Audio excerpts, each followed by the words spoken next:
سلام و درود.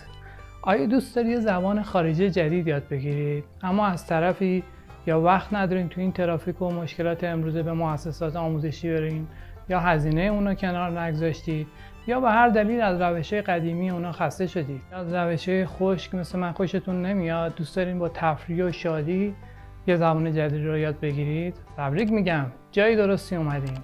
علی نوروزی هستم و میخوام شما رو امروز با این روش شگفت‌انگیز آشنا کنم. پس تا انتهای ویدیو با ما باشید. ممنونم.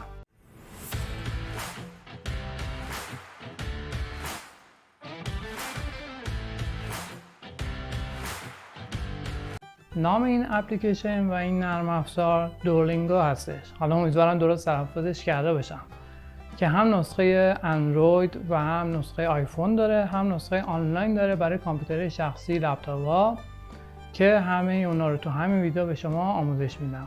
اگه بخوایم یه مقدار بیشتر با این شرکت آشنا بشیم، اونا یه سازمان چند ملیتی هستن که متخصصان و آموزگاران مختلف رو از سراسر جهان با هم دیگه پیوند دادن و جمع کردن و دفترشون هم در چند کشور وجود داره. سال 2011 این شرکت رو تأسیس کردن و سال 2012 اولین نسخه نرم افزارشون رو منتشر کردن که از همون ابتدا مورد توجه کاربران قرار گرفت و جزو محبوب ترین روش‌های یادگیری زبان‌های خارجی به صورت آنلاین شد. این نرم افزار انقدر مورد توجه قرار گرفت چون اولا محیط شادی داره و شما رو خسته نمی‌کنه. دوما همزمان به 4 مهارت اصلی شما توجه می‌کنه: خوندن، نوشتن، شنیدن و صحبت کردن. چون شما رو محدود به زمان و مکان مثل کلاس نمی‌کنه و هر زمان که شما وقت داشتین و دوست داشتید میتونید به آموزش روزانه خودتون ادامه بدین. چون بین فقیر و پولدار به قول معروف فاصله نمیذاره، رایگان هستش و این امکان یادگیری رو برای همه قرار داده. میدونم که به اندازه کافی علاقه‌مند شدین. حالا بریم تا روی موبایل به شما نشون بدم که این نرم افزار چجوری کار میکنه. شما بعد از ورود به برنامه اولین چیزی که میبینید مسیری هست که طی کردید، که الان برای زبان فرانسه که من در واقع پیش رفتم تا این پله اومدم. اگر که اسکرول کنین بالا نشون میده مراحل قبلی و کجا بودین، چه مراحلی رو طی کردین، که همونطور که میبینید حالا این رنگ‌ها رو بعدا متوجه میشید. اونایی که دیگه تمریناتون توی یه هیته بیشتر از حد معمول شده و به حد خوبی رسیدید به بنفش تبدیل میشه، حداقل در ظاهری که فعلا هست، و این هم که الان طی کردید و حد نسبتا خوبی دارین به حالت زرد هست، و این هم که خاکستری هست مراحل بعدی آموزش شما هستش که هنوز نمیتونید در اون شرکت کنید تا مراحل قبلی رو در واقع گذرونده باشید. قبل از اینکه حالا وارد یک تست بشم توضیح کوتاهی هم بدم. این بالا همونطور که می‌بینید 5 تا قلب دارین شما که هر اشتباهی که انجام بدین تو تستاتون یکی از قلباتون از بین میره و اگه صفر بشه دیگه در اون روز شما نمیتونید تست انجام بدید، مگه اینکه حالا با روشی که برنامه پیشنهاد میکنه قلب در واقع برای خودتون بیارید و ابتدای هر روز این قلبا دوباره پر میشه. اون بالا هم 693 که میبینید امتیازایی هستش که بر اساس اون چیزی که کسب کردید و بر اساس اون چیزی که خرج کردین توی این برنامه الان 693 تا برنامه باقی مونده. این کنار میبینید که یه عددی علامت شعله آتش داره، زده 81، یعنی من الان توی زبان فرانسه 81 روزی که به طور مستمر دارم این برنامه رو انجام میدم و به خاطر اینکه خاکستری که امروز انجام ندادم و اگر انتهای روز نزدیک بشه یه اخطاری هم میده که تستتون رو انجام بدین که امتیازی که به دست آوردین اتصالش از بین نره. و اون پرچم هم که میبینید پرچم فرانسه هست. شما هر زبانی برای هر کشوری که انتخاب کنید پرچم مرتبط به اون رو نشون میده. و توی این پایین هم یه سری امکانات داره، مثل این اولیه که شما میارید در واقع جایگاهتون رو نشون میده که با کسانی که الان دارن زبان فرانسه رو پیش میرن چه وضعیتی دارید، که فعلا تا این لحظه روز که من تستم انجام ندادم 60 امتیاز دارم و رتبه 27 رو دارم بین این نفرات که میبینید از همه کشور دنیا هستن. حالا یه موقعی تک و توکیشون ایرانی هم من میبینم. و بخش بعدی هم که میارید یک مقداری در واقع امتیازاتون رو نشون میده و اینکه چه جایگاهی دارید. اگه چند تا زبان شروع کرده باشید، حالا من قبلا آلمانی هم شروع کرده بودم، این بغل پرچم نشون میده و بقیه جزئیات که خودتون میتونید ببینید. توی این بخش کناری هم برای شما یه سری چالش ها رو نشون میده. توی یه سری چالش هایی که خودش برای شما قرار داده میگه چند امتیاز رتبه به دست آوردید، یا اگه مثلا توی چالش شرکت کردین چند روز مونده اون رو تمام کنین، چند امتیاز باید به دست بیارین. و یکی از بخش جالب برنامه هست. و در این قسمت آخر هم که نوتیفیکیشن های خود برنامه هست. یه موقع امکانات جدیدی برای شما باز میشه اینجا نشون میده، یه سری بازی‌های جدید موقع شروع میکنه و چیزایی مثل تست کتاب و این حرفا. دوباره به هومش برمیگردم. مثلا من میخوام تست امروزم رو انجام بدم. اوکی میکنم، استارتش رو میزنم، شروع میکنه در واقع با این شکلی که با مزه تست ما رو میاره. این تست ها توی جنبه های مختلفی در واقع انجام میشه که خودتون میبینید. الان حالت نیمه نوشتاری داره. در واقع میگه این چت رو برای من کامل کنید. همونطور که میبینید اینجا مثلا گفته بونجور، سلام. حالا باید یکی از این جواب هایی که در واقع اینجا هست رو من انتخاب کنم که ببینم کدوم درسته که به این مکالمه میخوره. من این دومی میزنم و چک رو میزنم. همونطور که میبینید گفت جواب صحیحه و معادل انگلیسیه. این هم برای من نوشت که جملتون چی بوده و چی میخواستیم. کانتینیو. Bonjour, Marie. این یکی حالت شنیداری داره. دیدین که شنیدین؟ اگه هم دوباره خواستین دوباره میتونید این علامت بلندگو رو بزنید دوباره براتون بگه. Bonjour, Marie. میگه حالا اینو ترجمه کنید بر اساس این گزینه‌هایی که حالت مثل تستی میمونه از این پایین تکمیلش کنید. الان این داره میگه good morning ماری. پس میزنم good morning ماری. چک رو میزنم، گفت درسته. همونطور که میبینید اون بالا هم میگه شما 2 تا سوالو پشت سر هم درست جواب دادین. اینو همیشه اون بالا راهنماییتون میکنه و قلبا هم که خب هنوز مونده. کانتینیو سوال بعد. اینجا هم حالت تست داره، میگه این جمله رو باید تکمیل کنید. آوغوا، خدافظ، آبیان. Bientôt. گفت درسته. سیوسون مد نظرش بود. کانتینیو رو میزنیم. اینجا هم حالا باید تکمیل کنید، برای این سری باید تایپ کنید. میگم این از جنبه‌های مختلف شما رو قوی میکنه. من اینجا میگم باید بزنم سلوت. اوکی اینم درست جواب دادم. کانتینیو. او اینجا برای اینکه شما رو با نحوه آواهای اون زبان آشنا کنه یه سری تستا داره. یه صدایی رو پخش میکنه و شما بگید کدوم از این حالت‌ها که پایین آورده اون صدا رو میده. دیدین دیگه تو فارسی هم داریم، تو انگلیسی هم داریم. مثلا چند حرف مثلا تو انگلیسی اس و اچ باشه هم یه صدا ش میده. او او من این درست انتخاب کردم، صدا خودش بود. حالا اینجا میتونید شما در واقع سر برنامه کلا هم بذارید ولی کارو نکنید دیگه، چون اگه 4 تا اینا رو بزنید صداشو براتون پخش میکنه. ولی من درستش انتخاب کردم. گرید جاب. پس هم به شما یه توضیحات کوتاهی میده که وضعیتتون چطور هستش و تشویقتون میکنه این برنامه.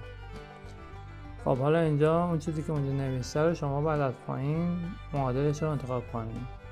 Bienvenue. درست جواب دادم. خب اینجا هم بعد دوباره شما تایپ کنید. وی thank you. فرانسه میشه مرسی.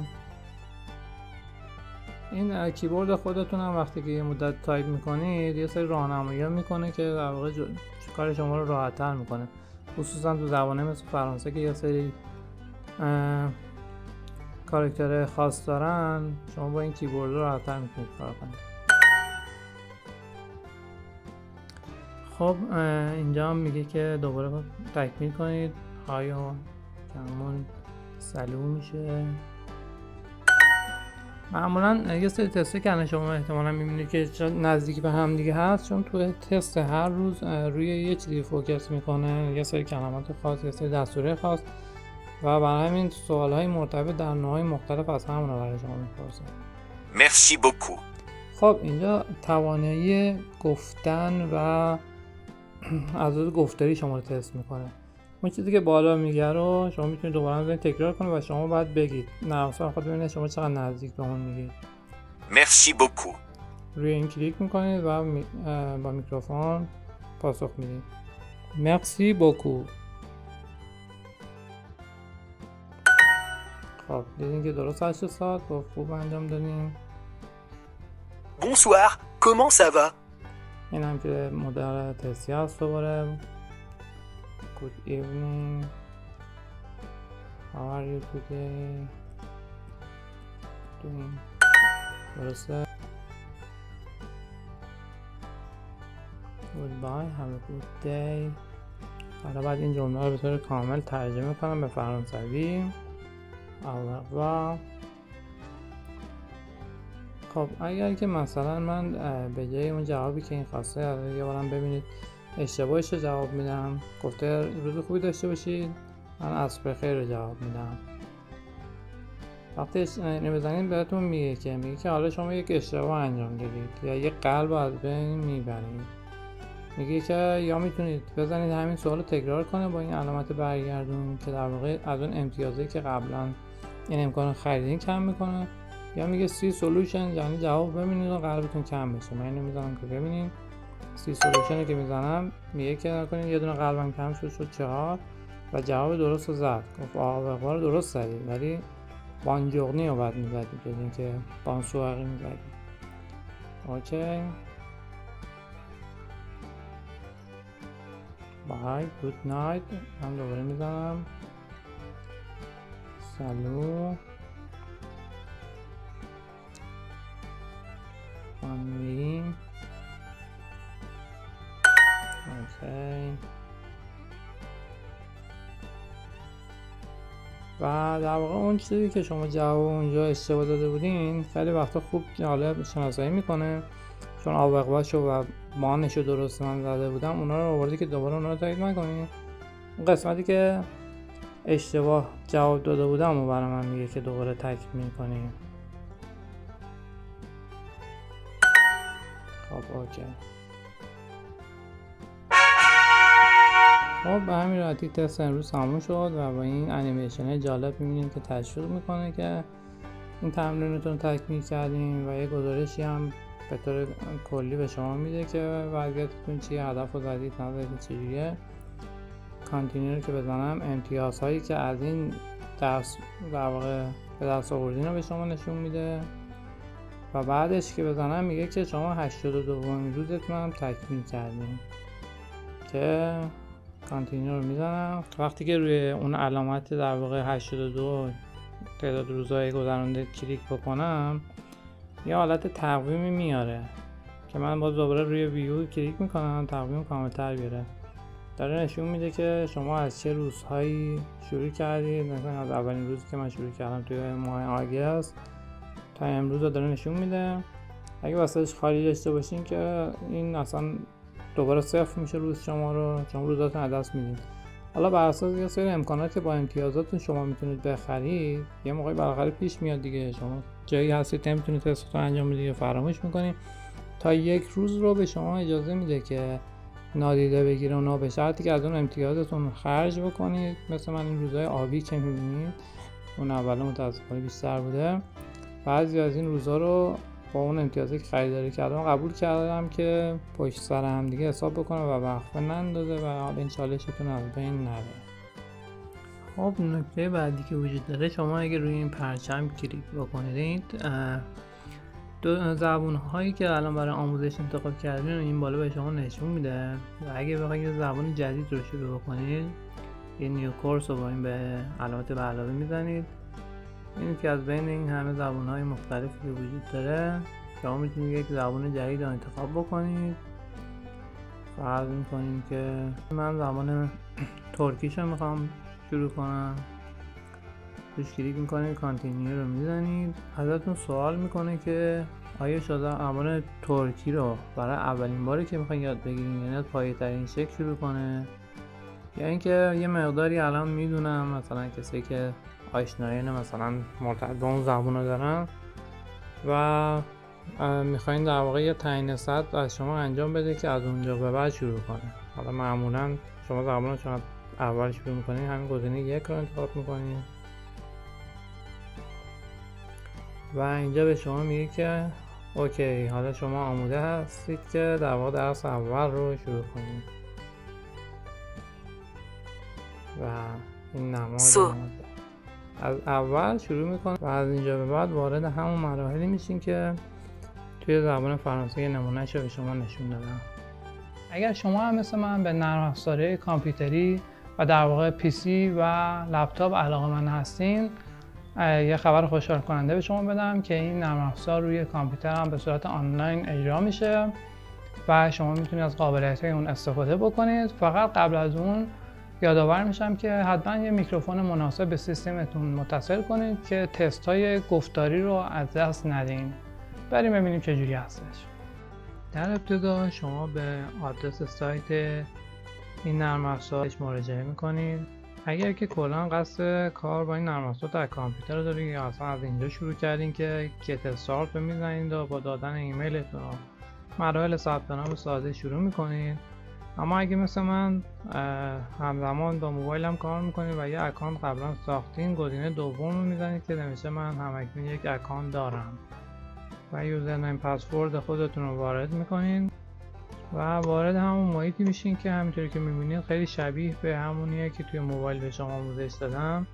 در واقع اینا با هم دیگه سینک هستن و شما تا هر مرحله‌ای که رفتید تا همونجا هستید. همینطور که میبینید دقیقاً آیکون هم شبیه مثل همونه، فقط قاعدتاً چون کامپیوتر صفحه‌اش بزرگتره شما راحت‌تر این مراحل میبینید و یه سری چیزا براتون راحت‌تره. همینطور برای تایپ راحت‌تر احتمالاً میتونید از کیبورد کامپیوترتون استفاده کنید و بقیه بخش هم که شبیه همون هستش و نیاز به توضیح مجدد نداره.